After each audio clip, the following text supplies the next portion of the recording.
All right. Now, What's up? what's up, guys? How you doing today? Oh my God, doing great. Doing good, man. Doing How great. are you, Saad? I see you. I see you much skinnier already, Saad. You lost a lot of weight, man. Yeah, don't tell everybody. Your But glasses look thinner.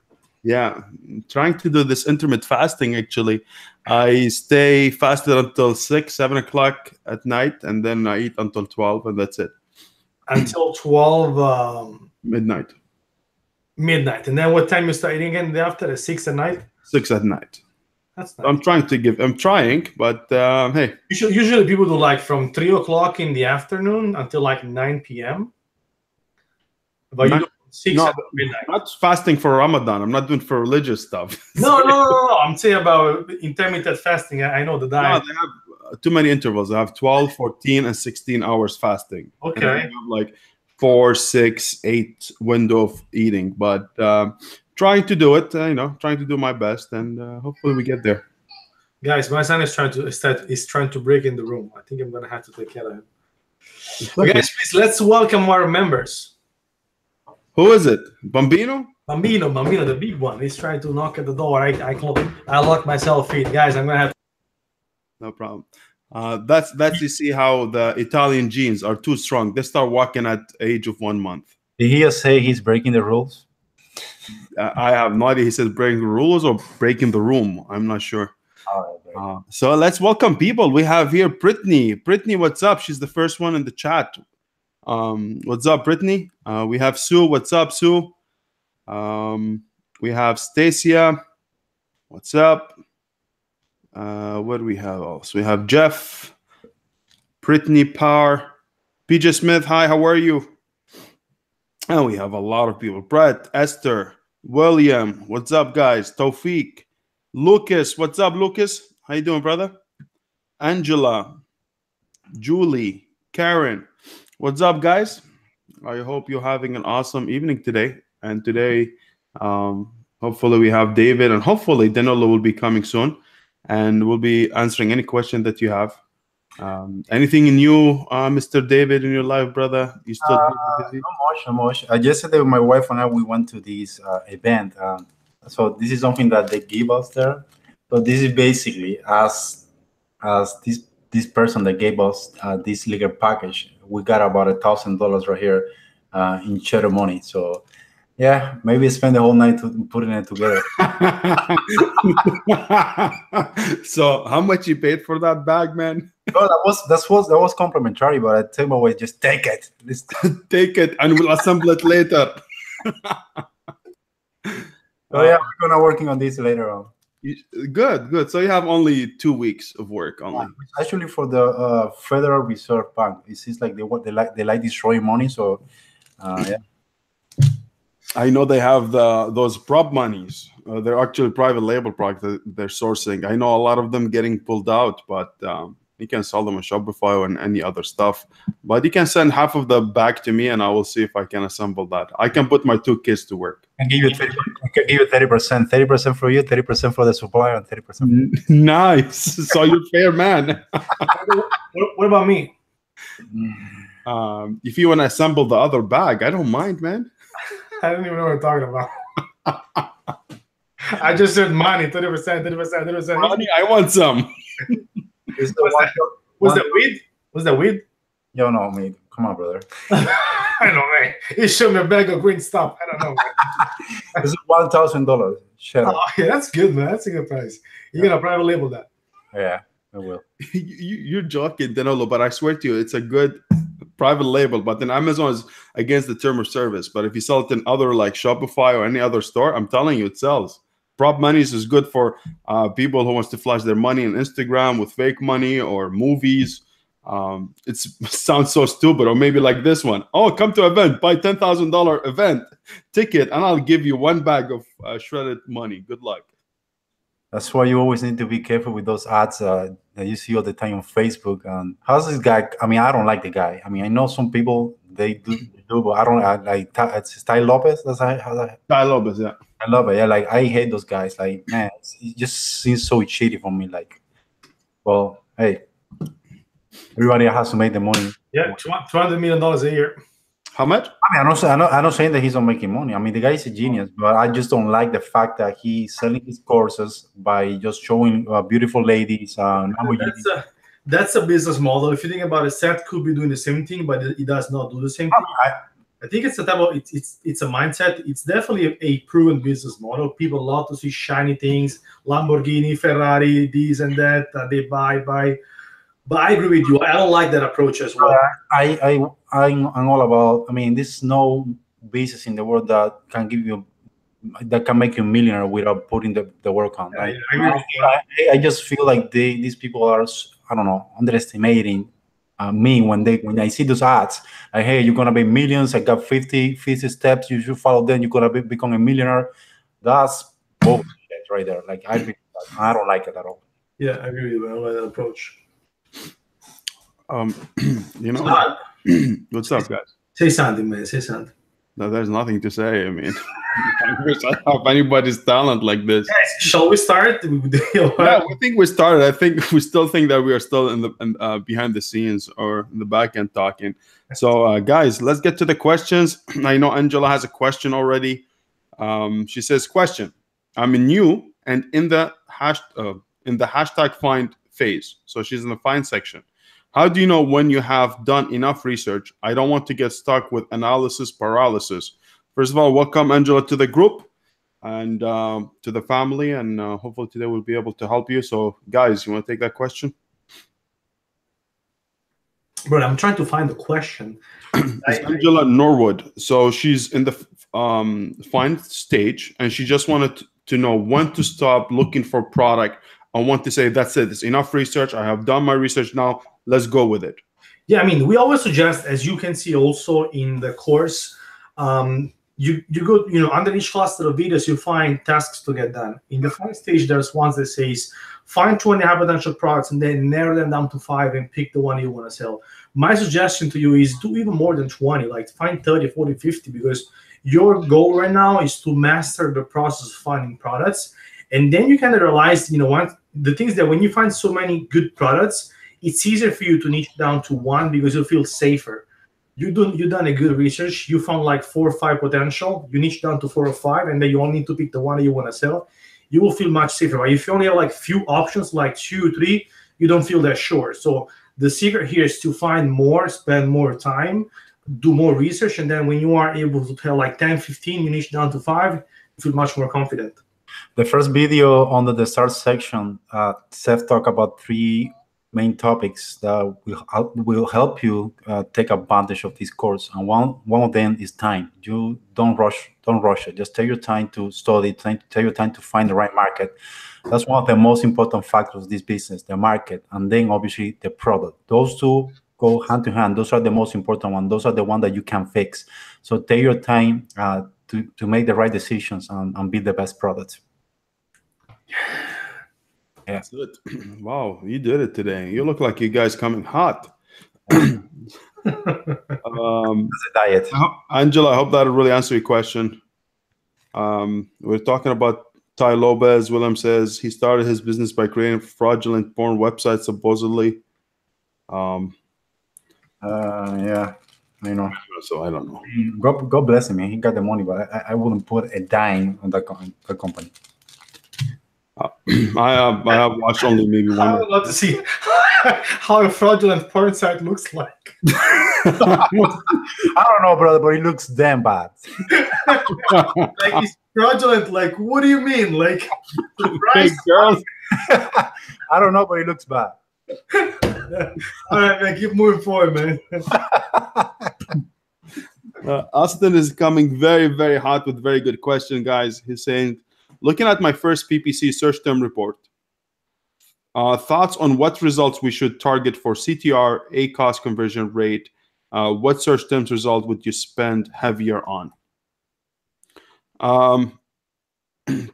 PPC, when I look at PPC, the first search term report, in the first 7 to 10 days, you will get a lot of keywords that are very targeted to your product that will have a higher ACOS. So maybe you're gonna find 5 to 10. They're very, very high. They're not converting as well. These are still gonna keep them in. for now until you pass a very good conversion, start ranking organically. Then these are going to go lower. For sure, you need to refine them a lot. For the other ones, for the ACOS, I try to look for anything within my profit margins. Let's say my profit margin is 30. I will keep these for sure. Anything from 30 and below, I will keep them. Anything higher, I will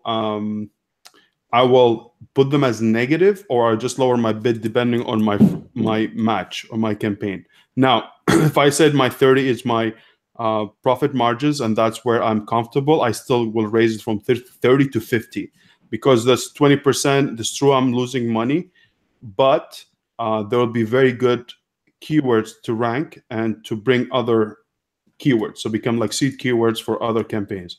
So in my opinion, I mean, you still need refinement depending on which one you're going to start with. If you start with thematic or broad, you need to put them in phrase, and from phrase you need to take the search term report and refine it more in another phrase, and then from phrase you can put them into exact.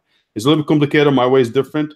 And for the click-through rate, anything over 0.25%, I think it's a good click-through rate. But click-through rate also depends on the main image, depends on the conversion itself. So how desirable is your product? How desirable is your price? There's many factors that can affect your click-through rate. This is my explanation. What do you think, guys? No, I totally agree with you, man. You said everything. For me, like click-through rate, I like more, like a little bit higher, like 78.7.8, 1%. But yeah, I mean, I don't agree with you, man. Like the system and everything. I also like to keep, for example, if I know I'm losing money on a keyword, well, that can be a strategy that I still want to keep losing money, knowing that, because I want to rank organically for the keyword. And so once you rank organically, then you lower the bid or you stop it, whatever. But yeah, 100%. One thing that we repeat every week, you can get rid of your main keywords. I mean, if your main keywords are not converting well, that's something that most likely is wrong with your product. Maybe the price, the reviews, or the picture. So you need to make changes. So keep that in mind. For these ones, David, I'm very happy that you mentioned that. I know there's a lot of converting keyword that's very hard to target or to rank. Instead of deleting the keyword or put it as a negative, I would just lower my bid like half and see what I can spend on it. That's the only thing. And I found out this really works instead of deleting the whole thing. But you're right. There's enough is enough. There's a lot of keywords. For example, if you want coffee mug, if you want to rank for this keyword, good luck. Yeah, I'm 100% agree with you, Saad. But every market is different. I mean, some markets you're only gonna have 3, 4, 5 main keywords, like the big time keywords. So what do you do when you got a few keywords and then your 2 or 3 main keywords are not converting well? You gotta do something. So, but I 100% agree. Like you lower the bid and try to see what happened. But this is actually something that we talk about in the Grow station on the summit. So if you have this PowerPoint, we talk about it on it. So let's take a look. Exactamente. I hope that was helpful, Austin, but it all depends on the strategy that you're going with. So this is only overview, brother. We have Brittany says, I listed a powder product last week on Amazon to see if it has any restrictions. It has not been suppressed as expected. Are powders not always a dangerous good, or hazmat is not something you eat? So she has a powder product. She listed it, but still not being suppressed or closed. So which means she thinks that means that, oh, you're good to go. Go ahead and do it. In my opinion, I would still email Seller Central and make sure that I will give them my competitors' listings and see if there's any restrictions in your account that might not allow you to sell this product. And the second thing, if they need some hazmat papers, just make sure that the supplier that you're buying from has all the documents needed to be able to clear the customs, and as well to be provided to Amazon to see if they can approve it. So I wouldn't just count on that. I will still email Seller Central and see, get it written that you actually allowed or not allowed. What do you think, guys? So good. Oh, we have a lot of questions, so let's keep going. Brother, sorry, one thing I was muted. Sure. One thing I wanted to add, in case I don't know if she's or he's selling this product already, but sometimes the hazmat flag or like restrictions, they pop up when you actually complete the listing, like bullet points, title, keywords, because you may have some words that raise that flag. And so I don't know if you're selling already, but just telling you, if you didn't sell yet, make sure to optimize the listing and put your keywords, because they might raise the flag. So just double check that. Absolutely, 100% right. Make sure to put all the main keywords there, because that's how listings get flagged. You're right. Tony says, for doing your first Amazon store, is there a flow chart for EG1? Put your storefront with only one pick and min verbiage. 2, put your keyword in. 3, etc. Is there a flow chart for that? I'm not sure. I'm not sure. Check the members area and see if there is one of them, to see if there's a flow chart or cheat sheet. I'm really not sure. I took note, but I'm afraid I'm missing something. Brittany, short tag me, please. Okay. Brittany says, our OICAS went from 142 down to 24 by following steps in Jody. It should still keep going down. Sure, Karen, no problem. Yeah, exactly. Always going to be high in the beginning. Davi V says, several brands come from nowhere and rank for top 3 in my niche. I think they are using giveaway because the products are no good at all. I guess giveaways using promotion services become a new normal. Mm-hmm. Yeah, just give it. If the listing is not good, just give it like a couple of weeks. This guy's gonna go all the way down again. So that's the mistake that people do when they try to rank products without doing PPC first. However, this might also be a strategy where this guy is trying to rank for that product with a basic listing and a basic version of his final product. In this case, he's actually doing giveaways on a basic version. Let's say you want to sell a coffee mug, and you're only going to sell the coffee mug to giveaway, and then your final bundle, you add a spoon or you add a whatever else add-on. But you do the buy launch, do the launch with a cheaper version of your product, so it costs you less money.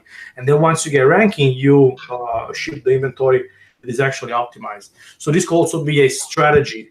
It doesn't happen very often. It's actually happening more lately, but it can also be that many people, they just use buy launch right off the bat. They don't optimize. They don't know if the market likes their listing. And then once buy launch is done, boom, they go all the way down. So time will tell what's going to happen. I think wait a couple of weeks and you'll see what's going to happen. I think PPC is a must no matter what. Something that people don't take into consideration when they run the viral launch promotions or any company they use is that the viral launch promotion works only for the keyword that you're targeting. You improve a little bit in the rest of the keyword for your market, but just a little bit. So what happens is that you're not getting any organic sales, so you run your viral launch promotion and you run for one keyword. But that's not enough. Just one keyword does not represent the whole market. So now you don't have enough volume to stay on those top positions, and then you're going to start losing positions, especially if your listing is already. So that's why PPC is a must before you run your viral launch promotion and during your viral launch promotion as well. You never start your PPC advertisement. I agree, guys. I think the PPC is the most important, and I think people, just because they don't understand it very well, so they're not using it to its full potential. They think it's an easy way to do viral launch than just stunning a little bit PPC, be able to simplify it and refine it. I think that's the issue, but I think PPC can do everything with it. I have product with a battery and has been in Amazon for a while. I just received notification that it's going to hazmat. Yes, there's a lot of product that happens. They go under review, and they will be checked and verified. So that's why I said from the beginning, just try to get it. And doesn't mean it's going to be 100% bulletproof, but it's something better than nothing. Remember, okay. That's good. Okay. In hazmat, it has been in there since April 4th. Should I discontinue this product as I haven't launched it yet? No, I don't think you should back out. Just see what they're requesting, what they need exactly, and just provide it. I know maybe lithium batteries are a little bit harder, but you can still get it. And I think it's a very good thing that you have some trouble in the beginning. That means a lot of people, just like you, will launch the product, but they'll be scared to go through the hazmat and they will just give up. So the market wouldn't be as saturated, or wouldn't be a lot of competition. So I would just go with it. but I'm not sure where are you exactly. But I will give it a chance and just provide the documents you need. Okay. Austin says backend. I was told we are only allowed 250 characters total, but I thought it was 250 per line for each of the 5 lines for a total of 1,250. Which one is one? Which one is what? 50 each, total 250. That's it. Straight answer. And they're not characters, are bytes. I mean, it's slightly different, but there is a difference. Robert says Brittany can also copy the ASIN and look to see if there's a hazmat required. Yep, I think. Amanda Hulse says, I have emailed the FDA, no response yet. Any tips on how to apply for 510K certificate to send to Amazon to prove that my product is a retail over-the-counter device and not a medical device? I'm not sure about the certificate that you're asking about, honestly, and I don't get myself into products that require all this kind of certifications. But if you want anything with certification, I think you should visit cspc.com or something like that, and you will be able to get authorized dealers or labs that in the States or in China that you can send the product to and see if you can get the certificates from those authorized labs. And that will help you. I personally don't get into it, but if you want to go that route, yes, for sure, do it. And that's it. Okay. Brittany says, thank you. The supplier can provide me MSDS for the powder. Where do I need to ask them to put my name on it? I'm a sole proprietor, so do I just use my brand name or personal name? Okay. So just use my brand name or personal name. To put your name on it on the certificate. Yeah, because you know what, she was asking for the powder, and it might be hazmat.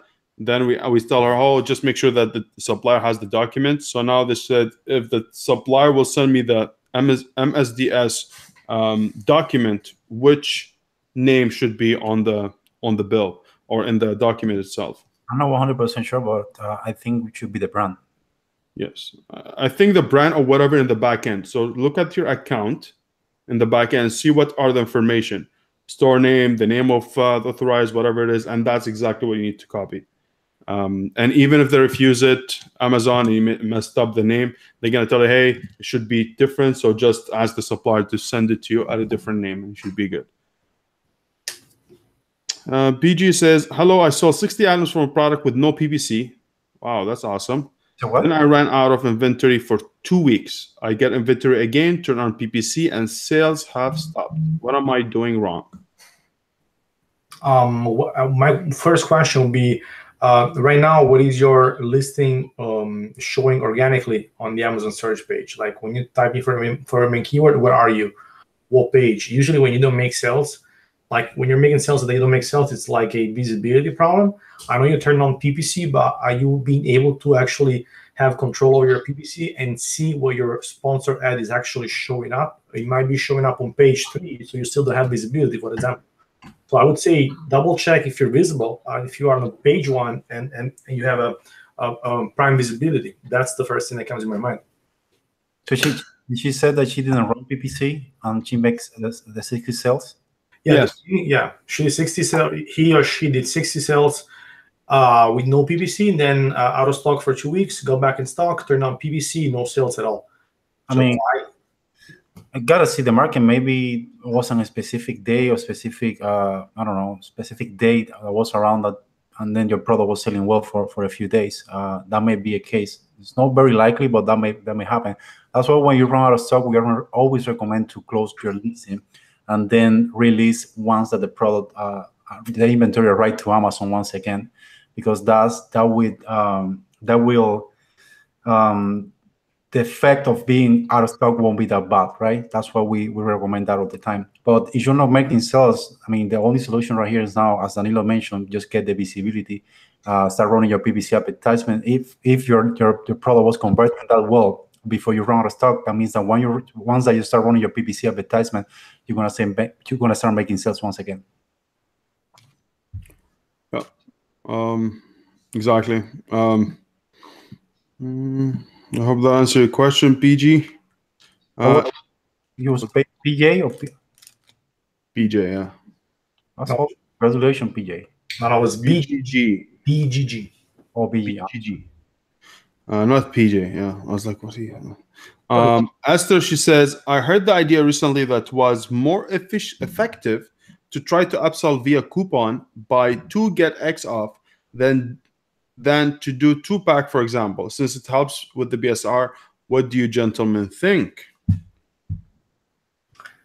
I think it depends from the situations. 2-packs might be useful for some markets, but might be a double-sided coin for other markets. So, like there are some markets that people don't need a 2-pack, for example. So in that case, you don't want to niche down your offer to a 2-pack, and so you restrict your potential customer base because the amount of people that wants a 2-pack it's very narrow. So in that case, you want to give a percentage discount for a second buy in case somebody actually wants to buy a 2-pack. Most of the times, it depends on the market. You will tell, when you're doing your market research, there will be people that is doing 2-pack, 4-pack, 6-pack, 8-pack. If nobody's doing 2-pack, it can mean 2 things. Maybe nobody thought about it yet, or the market doesn't really need a 2-pack of that product. And I have, a lot of experience with these, also in my markets. I see people coming out with 2-packs and like, why offer a 2-pack that nobody needs a 2-pack? And so I think it depends on the market. You need to understand what the customer wants. Exactly. I always check also how many units per order you get all the time, and that's will give you a better understanding if your product needs to be in 2-pack or not, or buy one get the second one half price promotion, and see if that's gonna help people to buy both of them. But you're right; it all depends on replenishables products, the products that people can buy every month if they need it, or pens, or something that needs to be in 2-pack. Well, I didn't hear the question, but what about creating a variation? That could be another way. Yeah, exactly. There's 2 variations. So you offer 1-pack and Yeah. then second variation with 2 packs. So they have the choice. Yeah. We're talking about more validating if it's worth adding the 2 or not before you jump into it. I will think also do it according to when I agree with you, David. I think they should just make sure that get only 50 units or something and see how it works. Because since this variation is not going to show at the main image, maybe conversion is going to suck because of visibility, but not because of desirability. But we never know. All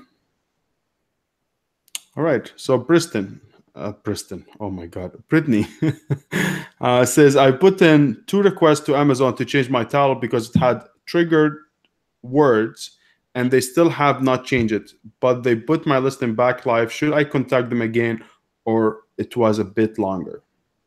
Definitely contact them again. Usually a title should take maybe a few hours, but it should be not longer than that. Definitely contact them again. And let us know how is it going about your listing. What happened with your suspension, right? Give us some updates. This is a good question.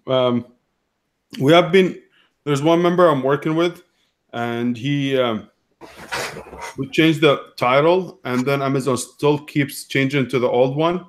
And every time we call, change it, and still get the same issue. And we're not able to solve it. I don't know what's the problem, honestly. Has he ever sold anything with the Vendor Express or something that you know? I'm not sure.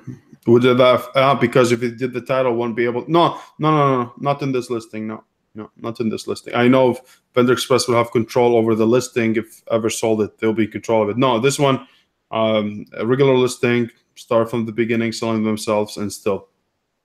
Do you guys have faced that? Because I'm not able to figure it out. It happened to me, but that was because I sold some of these units for this listing through Vendor Express. And after that, they took control, and every time I would change something, it wouldn't affect nothing. So that was my experience. Go. That's why I was asking. Thank you. Muchas gracias. De nada. Lucas says, overall, your products, do you guys have a general average and therefore allowance for your PPC spent? As in, do you have a certain percentage maybe that makes sense that you generally stay within? Absolutely. It's supposed to be PPC or marketing supposed to be an average from 7 to 10% from your overall sales.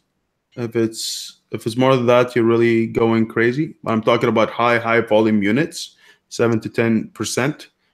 For the ACOS for individually, I like to stay in overall average of 30%.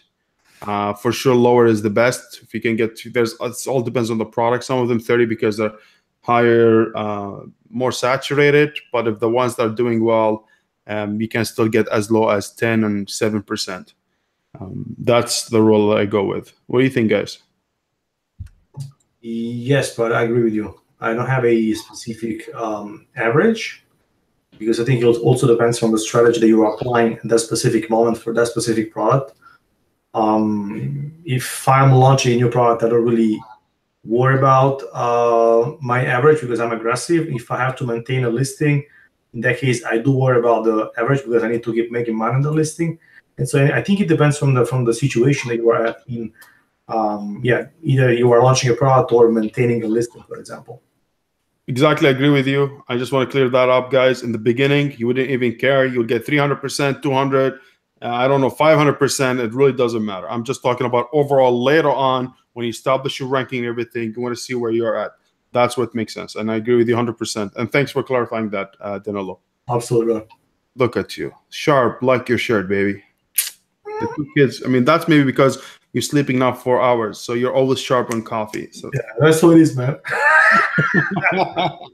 The 2 babies like, Papa. See, I'm coming. What do you want? Milk, change diaper. My wife sent me right now. She's there feeding the baby. The other guy is screaming. I went in the bedroom. All the toys were on the floor. I couldn't even walk. I was like, what the heck is happening? That's wait until both of them they start doing that. I have my my little one. What she did, she was playing with her sister. All of a sudden, she jumps on her, she bites her. And she's 1 year old. Why? Because she starts teething, so she wants something to chew on. So wait until you get that. Charlie bit my finger. Charlie, but it hurts. Charlie bit my finger. Austin, follow-up question on PPC. No more questions on PPC. No, just joking, guys. What would be considered a good conversion rate? 100%. Don't be awesome. Normally, I like to target over 20. I think sessions, right? Yeah, I'm talking about unit session percentage Yeah. or conversion rate. Yeah, over 20%. I think I start, being decent. I don't know what you guys think about it, but I agree with you actually. Yes, sir. But he said, which one is the best, guys? A good conversion. Best 100%. Awesome. Just imagine that a world I have 100% conversion rate from everybody comes in. You got the. You'll be making thousands of sales every day. Oh my god. Oh my god, that's a dream. Imagine every impression you're getting someone to buy. So count your impressions. That's your sales. Don't think about clicks. Don't think about anything else. Hey, some people drink about the Caribbean, some mojitos. I think about 1% conversion rate.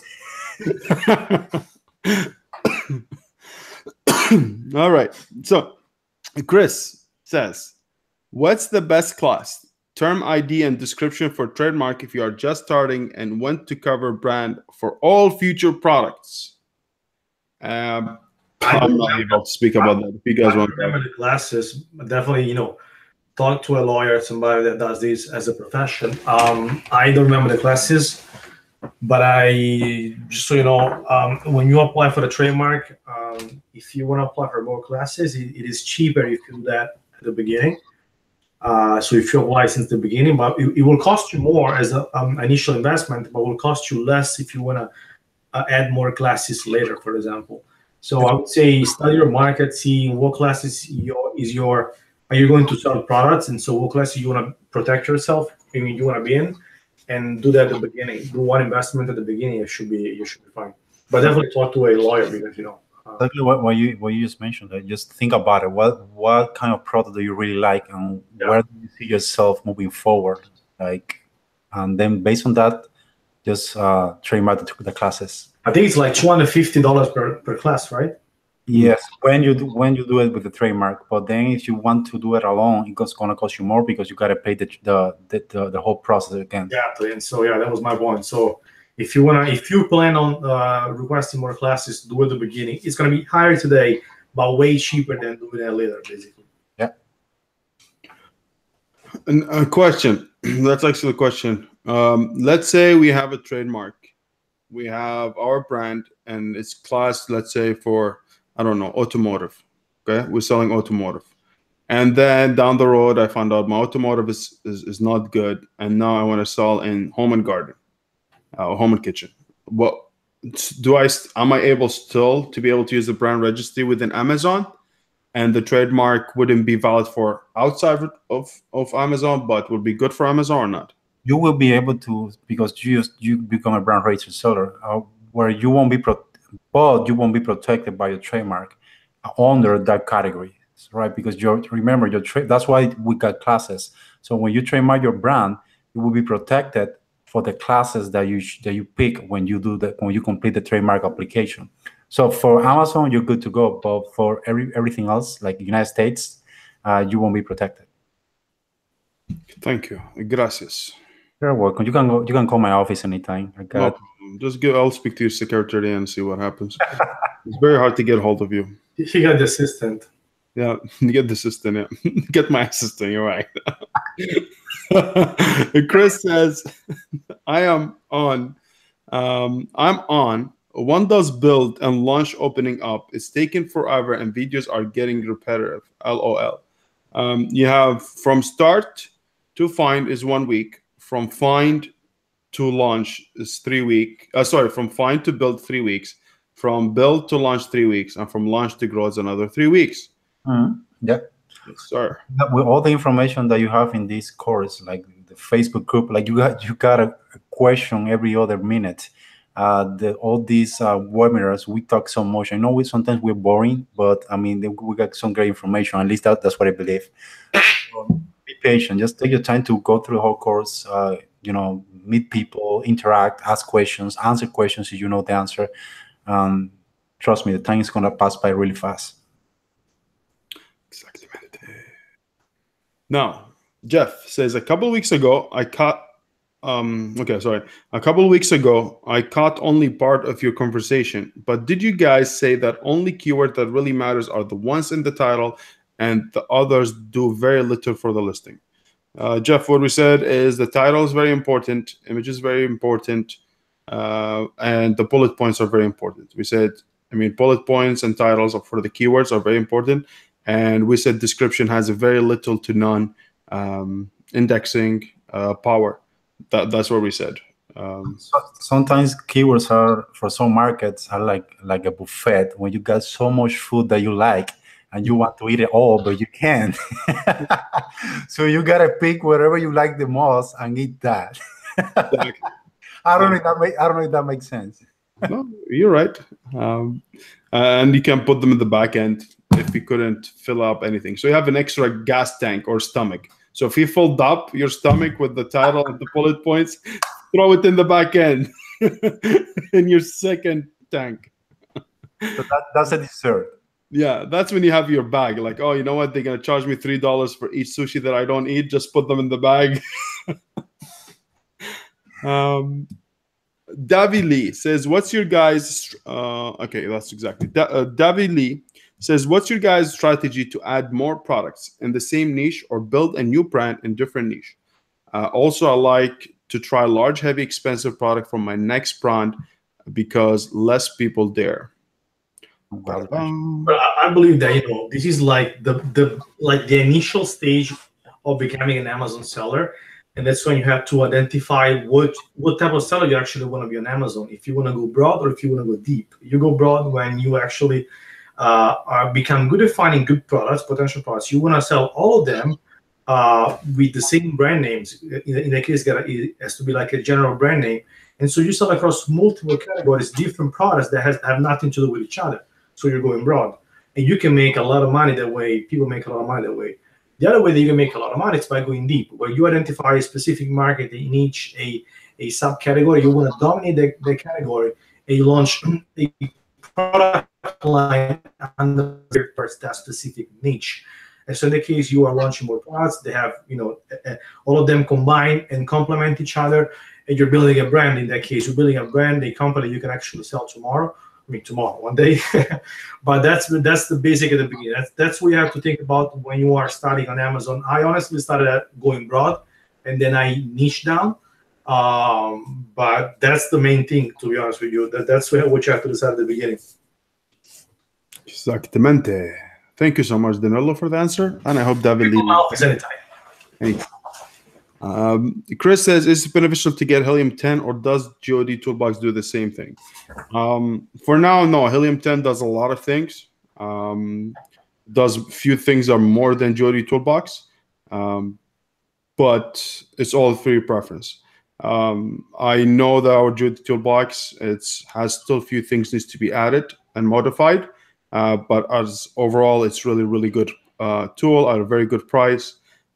It's all about preference. I switch everything now to GOD Toolbox. That's the only thing I use for tracking products, for emailing, for loss and profit, for keywords, for anything you name it, for listing, for finding hackers, backend, extractor, everything. I use GOD Toolbox right now.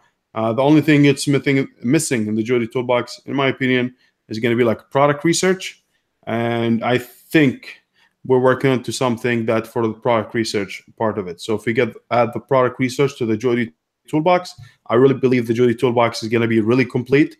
And it's one tool that you will need for all the steps in your Amazon journey.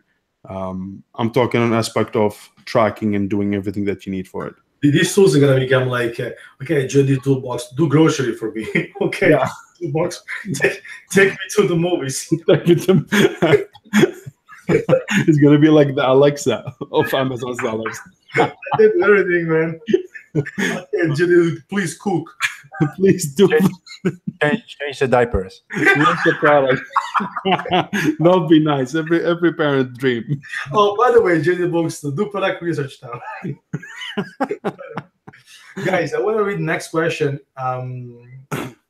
from Brittany. Actually, she updated us on the list. She said, got one listing back a couple days ago, and he did 10 sales first day back.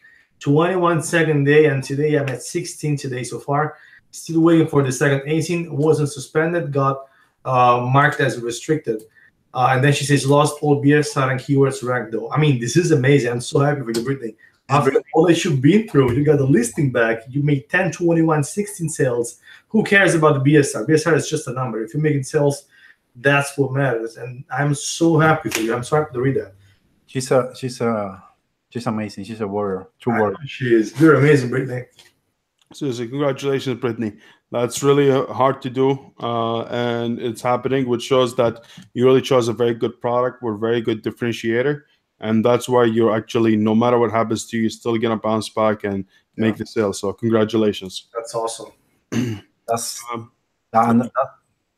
every time that you feel like overwhelmed, you got to just breathe and just tell yourself, I mean, just focus on the problem. Don't freak out. Don't waste energy being negative. Repeat yourself, GOD Toolbox. GOD Toolbox. Yes, every GOD Toolbox. How is it? The other day I got this. I make this video for the Spanish course. I was actually on the Facebook group because I mean, it's not like I get mad because I get some dislikes on my videos, like one dislike, but it's always this guy that I start the video, like a live video, right? And you're talking, and 2 minutes later, you guys click. It's like, hi, click. I don't like the tone. I don't like this tone. Yes, I don't like your shirt today. No. Yes, exactly. And then you go like, man, these people are sad. Like you just subscribe to my channel and you just wait in 2 minutes. Go to my website. Take time of your day to give me a freaking dislike. Get alive, man. Just be positive, brother. Just make some money, right? Stop putting dislike, man. Yeah. Oh, David again. Click. Bro, I've been working on internet for a long time. I have a website. Wax that have about 3 million visitors, and the messages that I got every day, some of them really bad. It just make you feel miserable at the beginning. But I don't know. I just don't get it. I love people. That's why I love people like Brittany. They're like just the warriors. Just always feel last week, I remember she was going through a lot, and she said, "I got this. I got this figured out. I'm gonna make it happen," and she did. That's how you take care of problems. So don't be the like that give dislike to David. Love it. Don't be sad. Dislike everybody. And then when you come up with a new video, just let me know. I'll dislike them twice in one session. I do like this. Just like, honey, dislike his video. Oh, it's David again. Layla, go ahead. Don't watch the cartoon. Dislike it. You know what? I was we're doing the webinar with Seth. I remember like a few months back, and every time we go online, before we even start the video, we already have like 3 to 5 dislikes. Like not even started yet, not even hi, and already dislike. They're just people there like, oh no, dislike. I mean, those people you don't want anyways in your business. Same thing with the people with the bad reviews or people who opt out from your email list. You don't need them because they're not going to convert. They're not interested. And you waste so much energy when you just just sending a message right straight to the universe saying, send me all the bad that you have, just send it here because I'm always mad. Everyone likes me. How come this person doesn't like me? Did I do something wrong?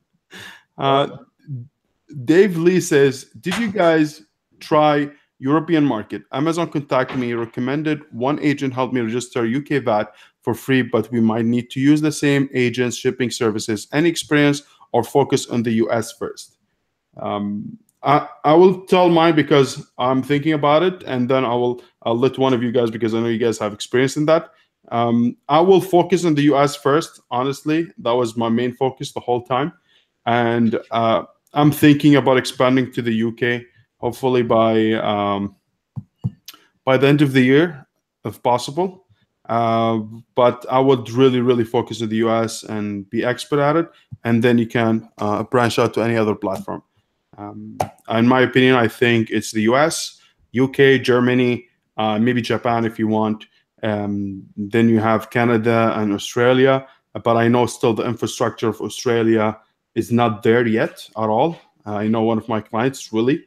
No, there's nothing to be done there. I know it's a market that's coming up, and Canada, they have infrastructure. I mean, they have infrastructure, but it's very slow. That's my opinion. What do you think, guys?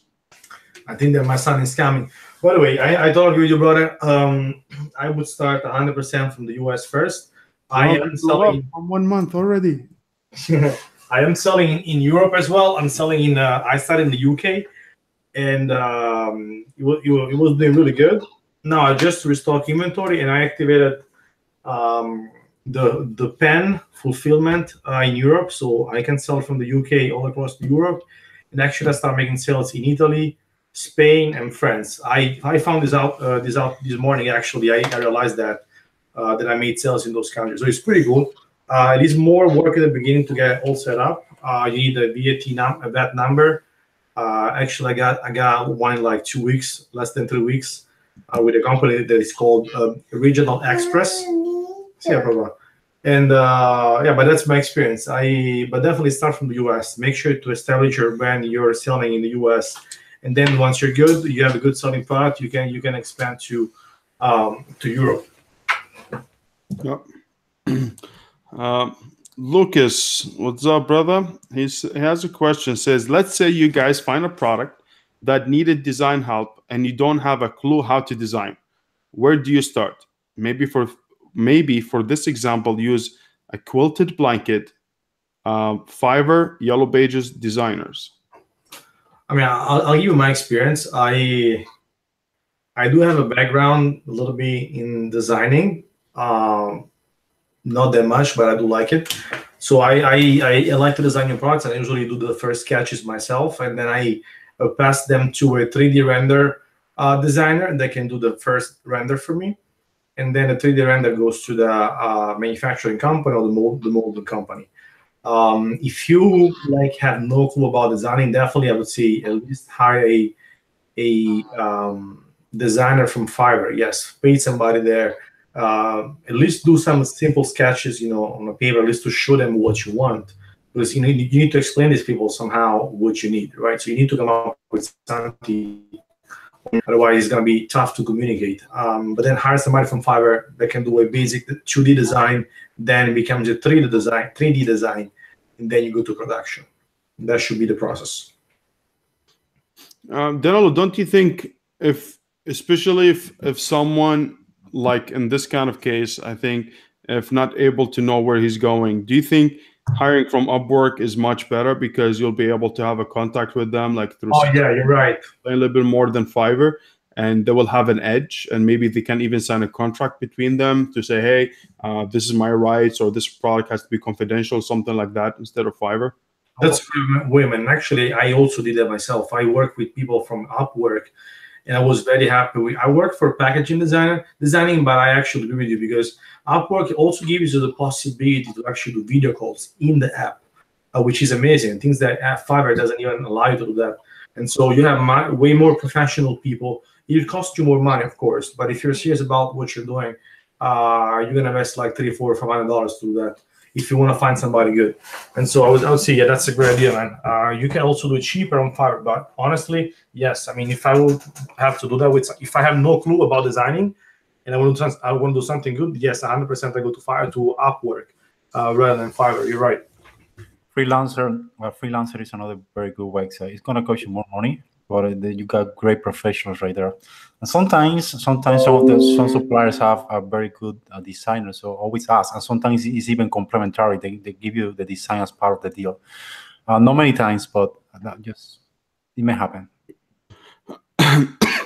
Lucas says, "Love you guys. We love you too, brother. You guys are not boring for sure. Danilo's here. We have all the action in the house." Saad, you should learn Spanish. I think you have great potential. I agree. Thank you so much. Why not? Hey, maybe you can join me on the Spanish webinars every. Yeah, and then you can make us Comedy Central on that episode. Just make a big show about, oh, look at the idiot who's trying to speak Spanish. I mean, at least you're not gonna have these likes because some. Oh, a person who doesn't speak Spanish is still succeeding in Amazon, maybe. But you know what? I always was intrigued by Spanish. I am maybe because we're more the same personality and culture as Spanish people and South American, and I look like one. Maybe only the glasses that fool people, but as your wife said, she's like, "Oh, you look so like a Spanish, Cuban or Mexican." I was like, "Yeah." A lot of people here, "Hey, see, oh yeah, whatever you want." And sometimes I get Pakistani and Indian. I get them all. I get everything. Only Italian, I don't get it yet. Because I'm not sharp yet, huh, Stallion? I can make you an Italian, man. Thank you, baby. Thank you. Now, let's go back to the subject. All right. Thanks for... sorry. Chris says, okay, thanks for a real answer about trademark. So to clarify, are you saying I can technically get any random trademark class and would get my brand into brand registry because Amazon doesn't check that? You need a registered trademark to be able to apply for a brand register, and that's it. That's it. When it comes to classes, in order to be able to approve by the USPTO to different classes, there's need to be the situation where nobody else in the US, for example, applied until today in that specific class for that brand name. You might be eligible to trademark your brand name into a class, but not another class, for example, because somebody else did that already, and that's a very common situation. So when you are searching for a trademark availability, the person that will do that for you will search all the classes and tell you where you can be approved or not, when you can apply or where you cannot apply. But when it comes to brand registry, you only need to have a registered trademark. That's it. I agree.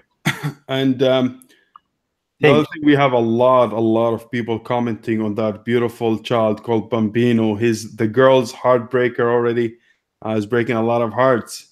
So yeah. Thank you. The other day I read somewhere that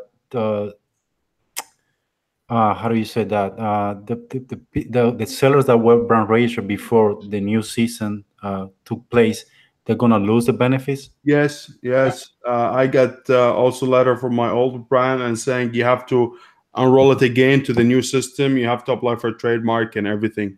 Yeah. So yeah, the people who grandfathered, they need to now to apply for it. So no more free pass, baby. That's Thanks for gonna reminding me. You need to pay the ticket, man. that's gonna up the it's, I mean for brand rate Go fund me, baby. Go fund me. That's it. That's what you need to do. Go fund me. 800 to 12. No. For brand races for brand races, so it's gonna be great because that means that the headline ads are gonna be even cheaper. So you will be able to advertise with less competition, and then less competitors also gonna have the how do you call the Hans brand content. So yeah, it's it's not good, but at the same time it's good for us because I mean we are I already trademarked my brand, and now you can do it. Not everybody will have the ability to do that. So yeah, I agree with you 100%.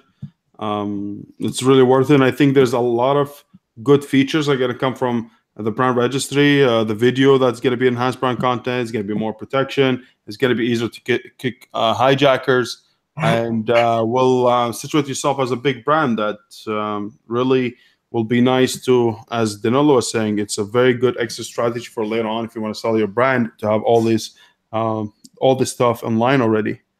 I was just joking. Yes, I'm gonna. We already applied for it, so we should be fine.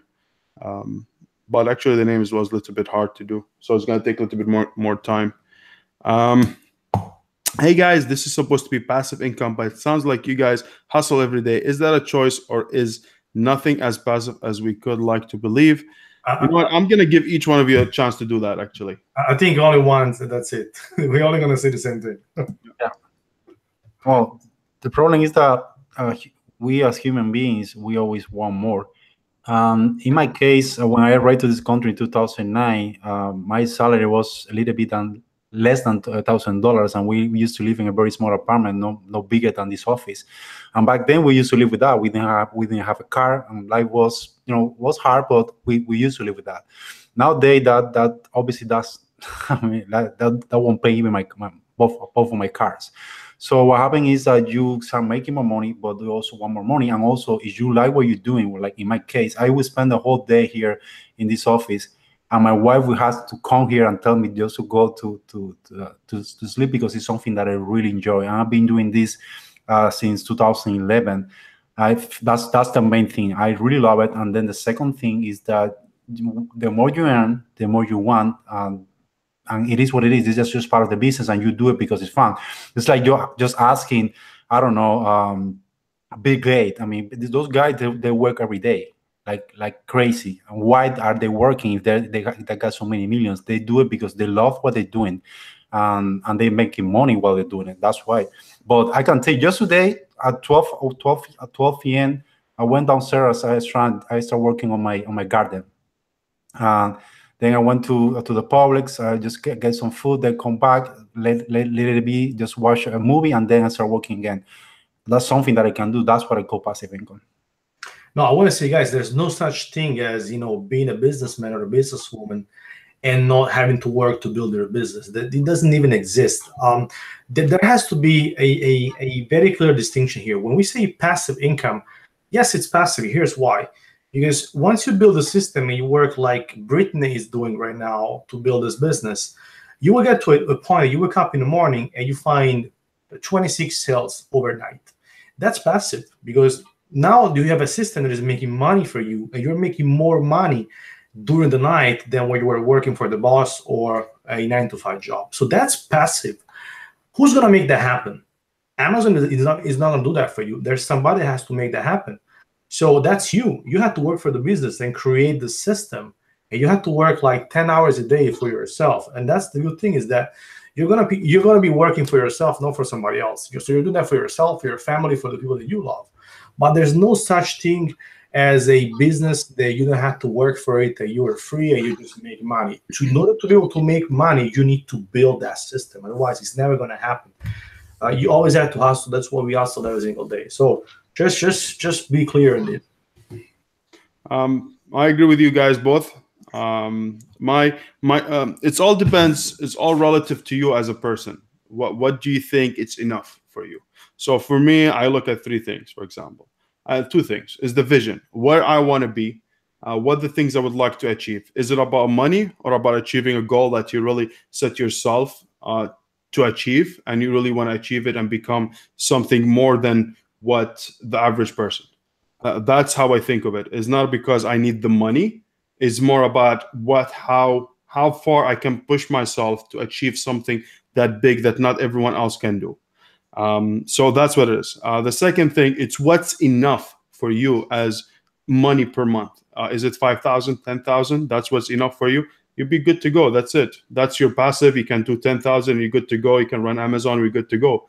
But as more you get involved into it, more opportunities are going to come up that you think you can capitalize on, and you can improve yourself, that you cannot say no to, because you know you can do them. You know it's bigger than your initial goal that you stated. Like, for example, my initial goal was like, hey, if I use $20,000 a month, I'm good. That's it. I'm the best in my family. I'm good to go. But after that, no, I achieved it. No, I think it was easy. I think I want more. Now it becomes 100, then it becomes 200. Then I was like, you know what? No, I want to build something that everyone talks about. I want to be, and I'm not saying that's my goal, but to become something, an icon in that field, if you can, per se. Okay.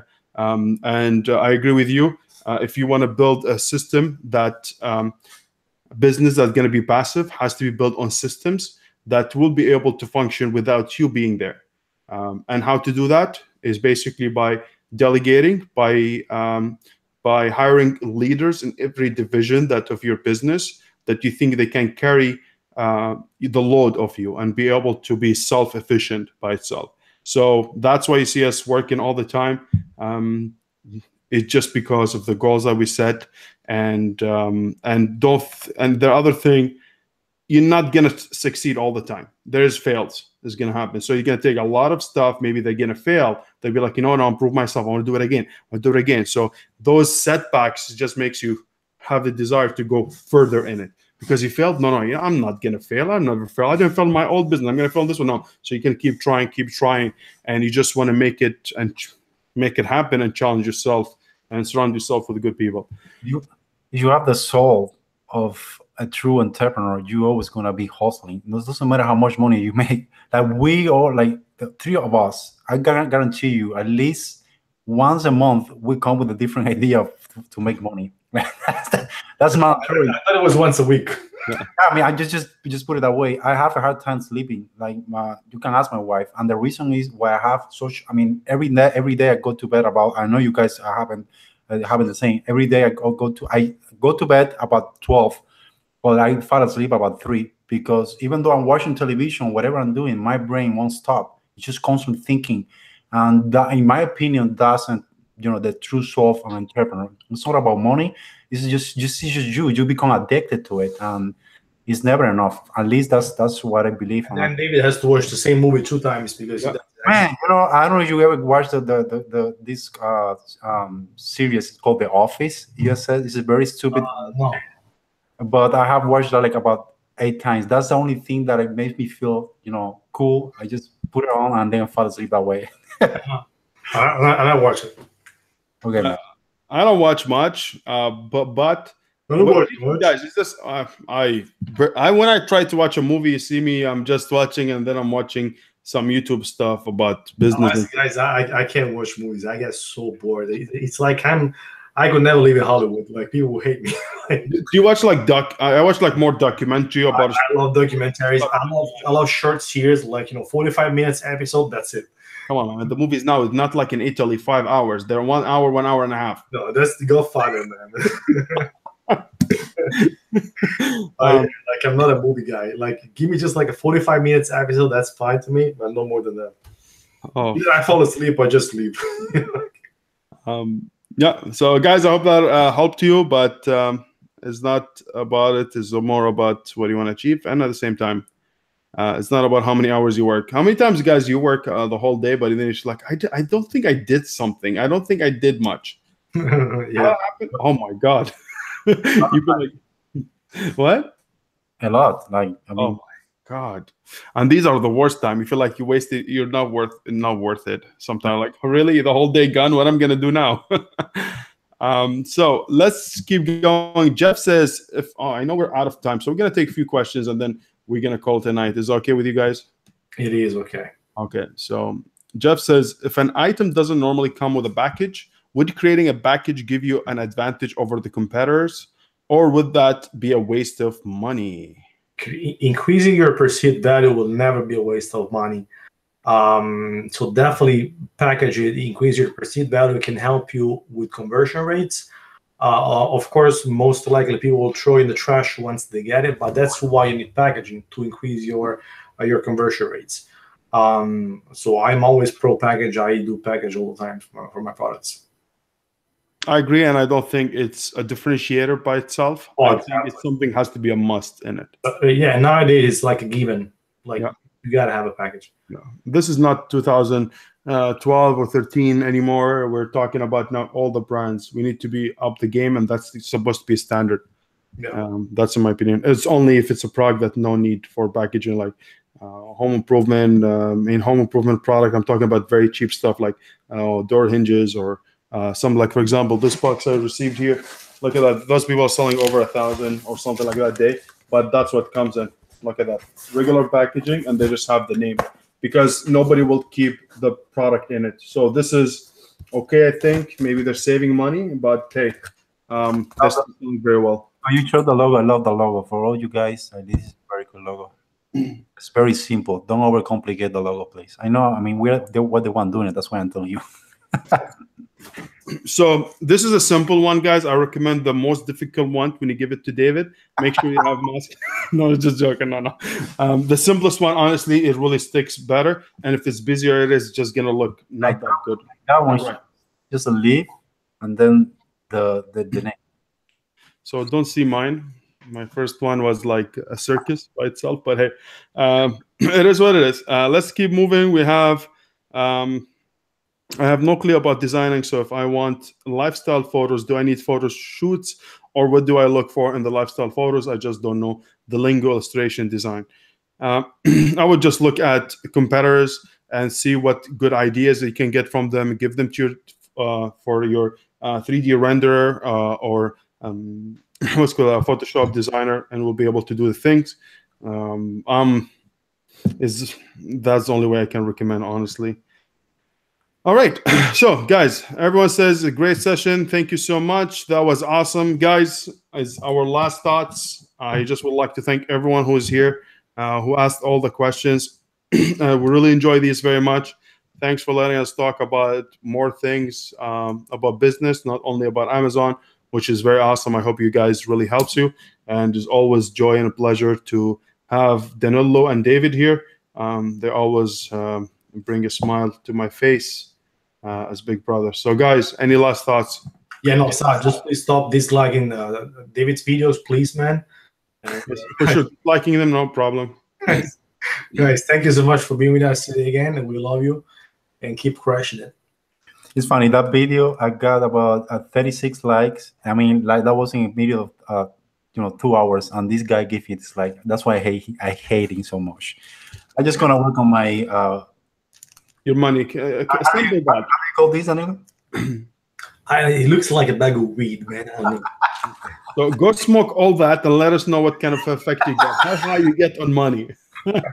And on a serious note, guys, seriously, go for people who speak Spanish, go to David's channel, try to subscribe and try to give him some love to let him reach a very good subscribers and followers. Like his videos, comment on them, to be subscribe, push the subscribe button. At the same time, the rank bell, so if any videos comes in, you'll be able to watch it. You sound like a YouTuber, man. I watch a lot of them, I guess. Huh? You know all of them. Comment down, please. Click the link below, and you'll be good to go. All right. Subscribe. I always forget to ask that people. Like I just go right. I mean, you always get nervous. Like at least I always get nervous before going live. Everyone says 9-night. You guys are talking too much. Now we want to go sleep. Look at them. 9-night. Ba ba ba ba ba. Shut up. Take care, guys. Have yourself a wonderful night. Take care. Till next I Wednesday. think she was laughing, man. By the way. Maybe that's typo then. Yeah. Ha ha ha. What's the channel? David, do you mind if you share the link for them? What's the channel, brother? Just got you a few more customers. Just go for Just One Die in Espanol, and that's it. And you're gonna find me there. So just make sure to understand a little bit of Spanish. The channel is doing great, actually, guys. The community is growing so fast. It's just crazy how fast it's growing, and that's amazing because we want to replicate what we're doing. What's up? Tell them what's the best video, man. What's the best videos? I know it. You're the video Oh, they're going to okay. shoot tonight when you're smoking the big bag of weed, Chris says. That's the one. Alright. We'll go viral. Yeah. You see, Just One Die Espanol. I got my followers for it. I got my people. My mission is to be Just One Die in English. So get ready for that. Wow, that's a big statement, man. That Nip, be careful, bro. David is coming. Yeah. All right, guys. Take care. Have a good night. Okay. Bye. Bye.